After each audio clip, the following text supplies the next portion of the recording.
Good morning, welcome back to my channel Shampa blogs. তোমাদের অনেক স্বাগত। আজকে তোমাদের সাথে আমি কিছু কথা শেয়ার করতে চাই। এখনকার যুগে তো অনেকেই মানসিক চাপ, মানসিক চিন্তাতে ভুগছে। তো তার জন্য আমি দুটো কথা বলতে চাই। মানসিক চিন্তা যাতে কম করা যায়, অহেতুক মানুষের ব্যাপারে না, অন্য মানুষের ব্যাপারে নাক গলাবেন না। যতটা পারবেন নিজের কাজ নিয়ে নিজে থাকতে চেষ্টা করবেন। আর মানুষকে উচিত শিক্ষা দিতে যাবেন না। শেষে দেখবেন আপনি নিজেই খারাপ হয়ে গেছেন। কোনো মানুষকে বোঝাতে যাবেন না যে চুপ থাকো, তার শেষে দেখবে তোমার উপরই সে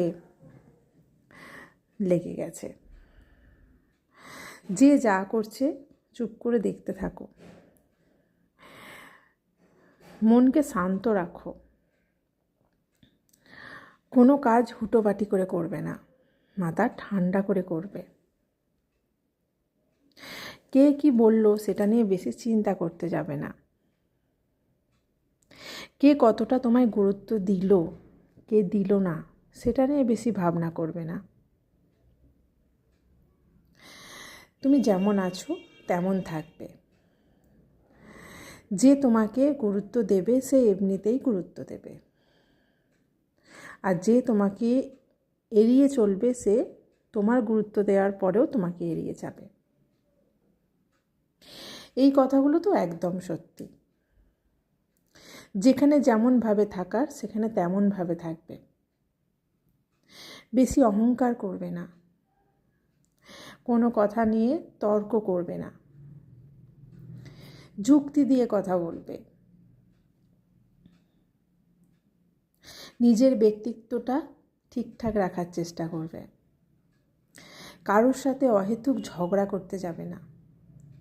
যেখানে দেখছো তর্ক লেগেছে সেখান থেকে সরে আসবে। মূর্খ মানুষের সাথে তর্কে যাবে না। নিজের মতো থাকবে। বেশি আবার লোকের সাথে মেশাও ভালো নয়, আবার মেশাও ভালো। তো সেটা একটু সাবধানে করবে। অহেতুক চিন্তা করবে না। দেখা যাবে যা হবে। জীবন থাকলেই তো সমস্যা আসে, তো সমস্যা তো আসবেই। সেই সমস্যাগুলোকে কীভাবে এড়িয়ে চলা যায়, কীভাবে পেছনে ফেলে এগিয়ে চলা যায়, সেই চিন্তা ভাবনা করবে। বুঝলে? চলো টাটা, আজকের মতো এইটুকুই।